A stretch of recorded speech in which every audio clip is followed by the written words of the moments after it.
Hello, this video shows how to summarize group data on spreadsheets. And some of the ways to summarize group data include the use of pie charts, frequency distribution, frequency histogram, relative frequency, the ogive, and the use of class intervals. And these are pretty basic but very useful ways of telling a story when data are presented in a group form, as in this example where we are looking at the distribution of students enrolled in the various programs in a college. So we can see here 50 students are enrolled in the business discipline, 50 in engineering, 100 in agronomy, 150 in history, for a total of 350 students. So using a table format, this is one way we can represent such a distribution. We could also use a pie chart, and to do so, go to spreadsheet. This is our data sets, so highlight both columns, go to insert, and choose the pie right there. All right, click on it, and you can use any of these. I like this fancy 3D one right here, and that's all she wrote. All right, so going right back here. Now, in this other example, we see a frequency distribution of student scores. 5 students earned 100%, 15 earned 70%. One person kind of flunked it, and 4 people are on the ropes too. So anyhow, so there are 50 students in total, or 50 scores. So what we see here is a frequency distribution where each outcome is matched by the number of occurrences for that particular outcome. So the number of occurrences is what we call frequency, which again can be shown in a table format like this, but also we can use a bar chart, as in this case, which is called a histogram, or a line graph, which is called a polygon. So how do we do this? So we go to spreadsheet. So once again, here's our data set here. Let me get rid of this guy right here. Alright, so to get our bar graph going, the frequency histogram, highlight these 2 columns, go to insert again, and that's the bar right there. So click on it, choose any of these. Well, choose the first one. And that's actually it, except that Excel makes the error of plotting both the X and the Y values on the same chart. So what we're going to do is to tell the application which of the 2 columns we want plotted, and that's going to be frequency. So right click anywhere on this graph, right click, and click select data, and we don't want to plot scores, we do want to plot frequency. So click over score and remove it. Alright, and that's what we want. Now secondly, observe that Excel gives logical values right here on the x-axis. That's not what we want. We want the scores to plot on the x-axis. So for that, click on edit right here, and then while cursor's blinking there, click on this data point here and go all the way down. Right, 100, highlighting all of them, and you can see it right here quite so nicely.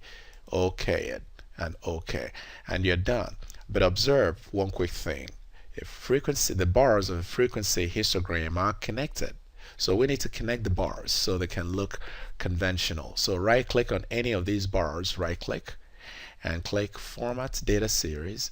See this guy here called Gap Width? Right now it's a whole lot of numbers. So click on it and drag it to the left so it's 0. And that's what we get going right there. And we're done. So if you want to put the bells and whistles, you can go ahead and put the axis labels by clicking on this plus right there. Click on axis titles. The x-axis right here, sorry, the y-axis right here, you can call it frequency. All right, just overtype it frequency. You can see the typing right up here. All right, okay. And for this one right here, you can call it score or student score. All right, and that's it. Get rid of this legend, you don't need that.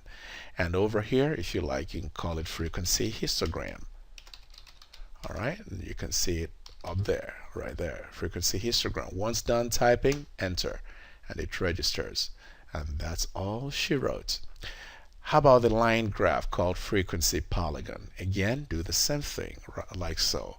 Insert, this time go to line and choose the first one. That's it right there. However, we just want to plot only the frequencies. So right click, select data, click over score and remove.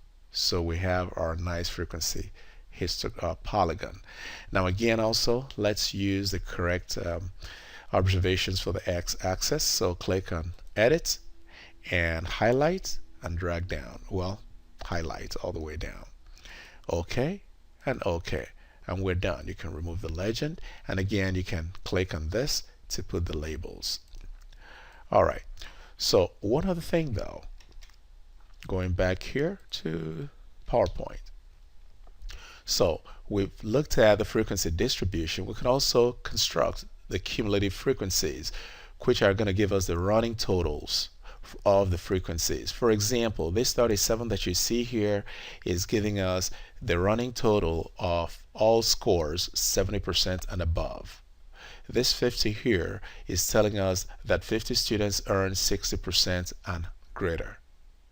This 13 here tells us that 13 students earn 90% and higher. So all we got to do is to recognize the fact that the first cumulative frequency here is going to be 5, and then the second one is going to be 5 plus this guy right here, 8, to give us 13. And the beat goes on down the stretch. The relative frequencies are going to be the proportional outcomes. So instead of, for example, saying that 5 students earned 100%, we could also say that about 9.1% of the students earned 100%. Rather than say 15 students earned 70%, we could also say that about 27.3% of the students scored 70%. So relative frequencies convey the same information as do the frequencies, except that relative frequencies are percentage amounts. Similarly, cumulative relative frequencies are going to be the running totals of the frequencies. So to show it on spreadsheet, go right back here. I've already identified my labels. So for cumulative frequency, hit equal, click on this right here, plus, actually that's it. The first observation is going to be cumulative frequency. For the second one, it's going to be equal what's on top plus what's on the side. All right, and then drag it down, copy down. And as you can see, relative frequency is going to be equal the frequency for that particular outcome divided by the total, which is this guy right here, and that's it. You can kick it up a notch, the number of decimals, if you want. Before copying down, hit the function key F2 on the keyboard. Notice that the denominator, cell B19, which is the total right here, needs to be a constant. So over-click it and then hit the function key F4 on the keyboard, right, on your keyboard. So that places these all signs around it, telling the computer that you want this cell B19 to be invariant, to be constant, that is. So hit enter and then copy down. That's it. For the cumulative frequencies, the same thing you did over here. You could either copy this to make it sweet and simple and place it right here to get the outcomes that you want, or you can do the same thing you did before. Equal, get this number, equal, get this one, plus the guy on the side, and then copy down. That's it. And if you want to plot the the cumulative frequency, which is called the ogive, or any of these other ones out here, you do the same thing. You have to highlight these two. I know you're saying, but we want to construct the cumulative frequency graph.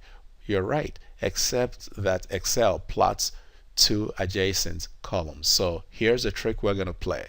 So first of all, plot this line again, this line graph again, by going to Insert, Line, and choose the first one, and clean it up, select data, click on score, remove it, click on edits and identify the values, and OK and OK. All right, so what we want to do, click on this graph and come out here. Once your cursor turns into an orthodox cross, click, hold, drag it over to what you want and move this across, and that's your ogive, your frequency ogive.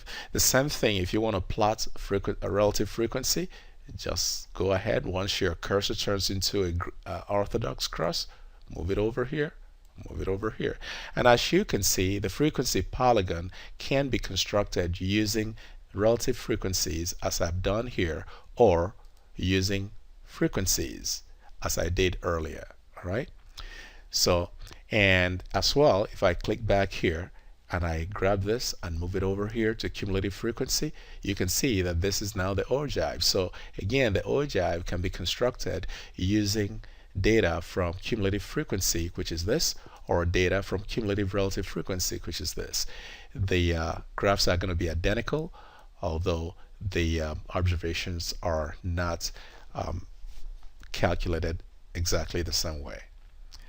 All right, so that's about it, except that sometimes grouped data can be provided in a little bit more robust manner by providing the lower limit and the upper limit for each class of outcomes. For example, we can see here that 5 students actually earned a score between 90% and 100%. This is more realistic than believing that 5 students earned exactly 100, 8 students earned exactly 90%, and so forth. So this one here provides us the opportunity to recognize the fact that some students are going to earn scores in between these extreme values. And that's what this is. So when grouped data is summarized in this way, in this manner of frequency distribution, we call these class intervals, providing us with the lower limits of each class interval and the upper limits of each class interval. This is the first class interval, and this is the bottom class interval right here. And if you want to construct this, you do it exactly as you did the previous ones by simply highlighting, but this time only the upper limits and the frequencies. Take it to spreadsheet and plot it, and all's well. That's it.